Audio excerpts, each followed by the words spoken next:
Friends, ഇന്ന് ഞാൻ വന്നിട്ടുള്ളത് അടിപൊളി പൊറോട്ടയുടെ റെസിപ്പി ആയിട്ടാണ്. സാധാരണ നമ്മൾ വീശിയിട്ടൊക്കെയല്ലേ പൊറോട്ട ഉണ്ടാക്കുന്നത്. ഇത് അതിൽ നിന്നും കുറച്ചൊരു വ്യത്യസ്തമായിട്ട് വീശാതെ നല്ല ഈസി ആയിട്ട് ഉണ്ടാക്കാൻ പറ്റുന്ന ഒരു രീതിയാണ്. വീശിയ പൊറോട്ടയെക്കാളും ഒരുപാട് ലെയർ, സോഫ്റ്റ്, ടേസ്റ്റ് ഒക്കെ ഉണ്ട് ഈ ഒരു പൊറോട്ടയ്ക്ക്. ഒരു തവണ ഈ ഒരു പൊറോട്ട ട്രൈ ചെയ്ത് നോക്കിയിട്ടുണ്ടെങ്കിൽ പിന്നെ എന്നും പൊറോട്ട ഉണ്ടാക്കുമ്പോൾ ഈ ഒരു രീതിയിലേ ഉണ്ടാക്കും. അത്രയും നല്ല എളുപ്പവും ടേസ്റ്റും സോഫ്റ്റും ഒക്കെ ഉണ്ട്. അപ്പോൾ ഒരുപാട് പറഞ്ഞ് ബോറടിപ്പിക്കുന്നില്ല, നമുക്കിനി റെസിപ്പിയിലേക്ക് കിടക്കാം.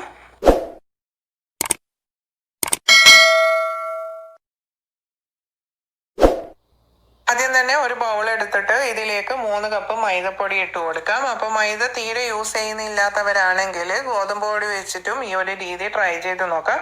എന്നാലും ഗോതമ്പിനേക്കാളും കുറച്ചുകൂടി ടേസ്റ്റും കാണാനുള്ള ഭംഗിയും ഒക്കെ മൈദ വെച്ച് ഉണ്ടാക്കുമ്പോഴാണ്. അപ്പോൾ തീരെ യൂസ് ചെയ്യുന്നില്ല എന്നുണ്ടെങ്കിൽ ഗോതമ്പ് വെച്ചിട്ട് ട്രൈ ചെയ്ത് നോക്കാം. എന്നിട്ട് ഇതിൻ്റെ നടുവിലായിട്ട് ഇതുപോലെ ചെറിയൊരു ഹോളാക്കി കൊടുക്കാം. അതിലേക്ക് ഒരു മുട്ട പൊട്ടിച്ചൊഴിച്ച് കൊടുക്കാം. 1 ടേബിൾ സ്പൂൺ പഞ്ചസാര, 2 ടേബിൾ സ്പൂൺ ഓയിൽ ഞാനിപ്പോൾ സൺഫ്ലവർ ഓയിലാണ് എടുത്തിട്ടുള്ളത്. റിഫൈൻഡ് ഓയിൽ ഏത് വേണമെങ്കിലും എടുക്കാം. ഇതിലേക്ക് ആവശ്യത്തിനുള്ള ഉപ്പും ചേർത്തിട്ട് നന്നായിട്ട് മിക്സ് ചെയ്തെടുക്കാം. ഇനി ഒരു 1/4 കപ്പ് വെള്ളം എടുത്തിട്ടുണ്ട്. അതിൽ നിന്ന് ആവശ്യത്തിന് നോക്കി ഒഴിച്ചിട്ട് നല്ല സോഫ്റ്റ് ആയിട്ട് കുഴച്ചെടുക്കണം. അപ്പോൾ ചപ്പാത്തി മാവിനേക്കാളും കുറച്ചുകൂടി ലൂസും സോഫ്റ്റും ആയിട്ട് കുഴച്ചെടുക്കാം.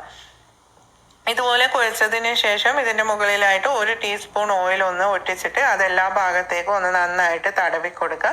തടവിയതിന് ശേഷം ഇത് അടച്ചു വെച്ചിട്ട് കുറഞ്ഞത് 1 മണിക്കൂറെങ്കിലും റെസ്റ്റ് ചെയ്യാൻ വേണ്ടി വെക്കണം. അപ്പോൾ ഇത് 1 മണിക്കൂർ കഴിഞ്ഞിട്ടുണ്ട്. അപ്പോൾ നമ്മുടെ മാവ് വീണ്ടും നല്ല സോഫ്റ്റ് ആയിട്ട് വന്നിട്ടുണ്ട്. ഇനി ഇതൊന്ന് എടുത്തിട്ട് കൗണ്ടർ ടോപ്പിൽ ഇട്ടിട്ട് ഒന്നുകൂടി ജസ്റ്റ് ഒന്ന് കുഴച്ചതിന് ശേഷം ഇത് ചെറിയ ബോളാക്കിയിട്ട് മാറ്റാം.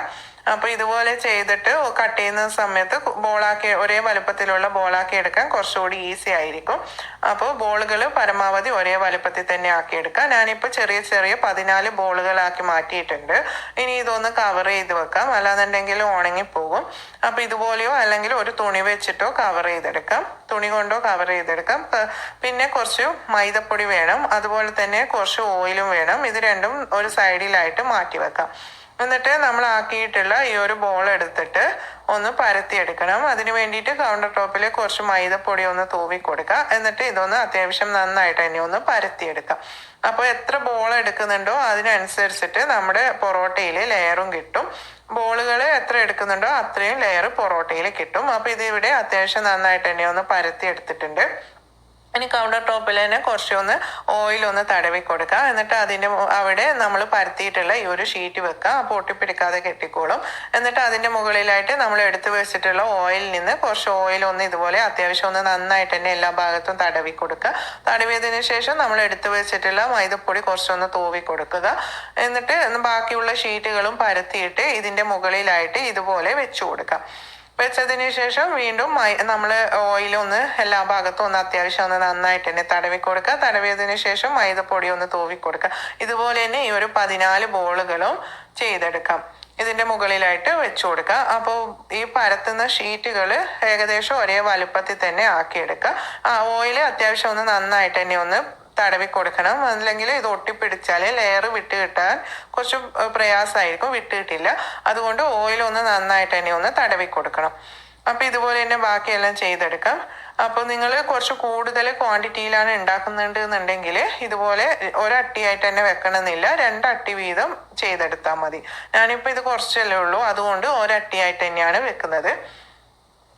അപ്പോൾ ഇതുപോലെ തന്നെ മുഴുവൻ ബോളുകളും പരത്തിയതിന് ശേഷം വെച്ചു കൊടുക്കുക. അപ്പോൾ നമ്മുടെ മുഴുവനും പരത്തിയിട്ട് ഇതിൻ്റെ മുകളിൽ വെച്ച് കൊടുത്തിട്ടുണ്ട്. എല്ലാം വെച്ചതിന് ശേഷം റോളർ ഉപയോഗിച്ചിട്ട് ഇതുപോലെ ജസ്റ്റ് ഒന്ന് പരത്തിയെടുക്കുക. ഒരുപാട് ബലം പ്രയോഗിച്ചിട്ടേ പരത്താൻ പാടില്ല, ജസ്റ്റ് ഒന്ന് ഇതുപോലെ നീളത്തിൽ പരത്തിയെടുക്കാം.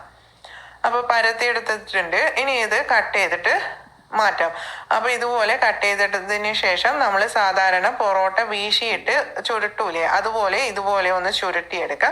ചുരുട്ടിയതിന് ശേഷം ഇതിൻ്റെ എൻഡ് എടുത്തിട്ട് ഇതിൻ്റെ അടിയിലായിട്ട് ഒന്ന് വെച്ചിട്ട് കൈ കൊണ്ടൊന്ന് ജസ്റ്റ് ഒന്ന് പ്രസ് ചെയ്തെടുക്കാം.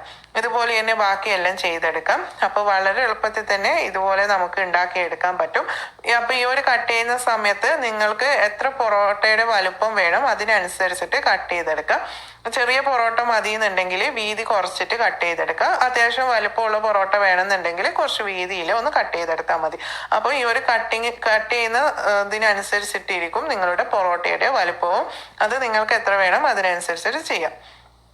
എന്നിട്ട് ഇതുപോലെ ആക്കിയതിന് ശേഷം ഈ ഒരു ഇതെടുത്തിട്ട് കൈകൊണ്ട് ഇതുപോലെ ഒന്ന് ജസ്റ്റ് ഒന്ന് പരത്തിയെടുക്കാം. പിന്നെ റോളറിന്റെ ആവശ്യമൊന്നുമില്ല. കൈകൊണ്ട് ഇതുപോലെ പരത്തിയതിന് ശേഷം ഇത് ചുട്ടെടുക്കാം. അതിന് വേണ്ടിയിട്ട് ഒരു പാൻ വെച്ചിട്ട് പാൻ ഒന്ന് ചൂടാകുന്ന സമയത്ത് കുറച്ച് ഓയിൽ ഒന്ന് തടവി കൊടുക്കുക. എന്നിട്ട് നമ്മൾ പരത്തിയിട്ടുള്ള ഓരോ ഷീറ്റും ഇതുപോലെ വെച്ചു കൊടുക്കുക.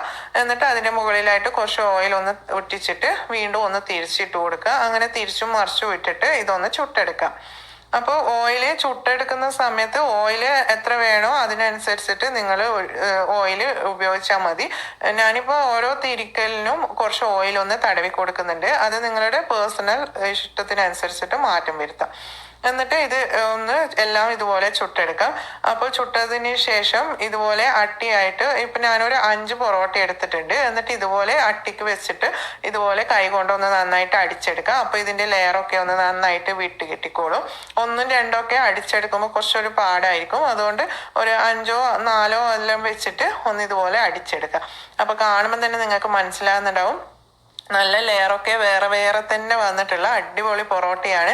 തീർച്ചയായിട്ടും നിങ്ങളൊന്ന് ട്രൈ ചെയ്ത് നോക്കിയിട്ടില്ലെങ്കിൽ ഉറപ്പായിട്ട് ട്രൈ ചെയ്ത് നോക്കണം. നല്ല സോഫ്റ്റുമാണ്, നല്ല ടേസ്റ്റും ഉണ്ട്. അതുപോലെ തന്നെ ഒരുപാട് ലെയറൊക്കെ നമുക്ക് നോക്കുമ്പോൾ തന്നെ കാണുന്നുണ്ട്. അപ്പോൾ വീഡിയോ ഇഷ്ടപ്പെട്ടിട്ടുണ്ടെങ്കിൽ ഒന്ന് ലൈക്ക് ചെയ്യുക. അതുപോലെ തന്നെ മറ്റുള്ളവർക്കും കൂടി ഒന്ന് ഷെയർ ചെയ്ത് കൊടുക്കുക. പിന്നെ സബ്സ്ക്രൈബ് ചെയ്തിട്ടില്ലെങ്കിൽ ഒന്ന് സബ്സ്ക്രൈബും ചെയ്യാം. അപ്പോൾ താങ്ക്സ് ഫോർ വാച്ചിങ്.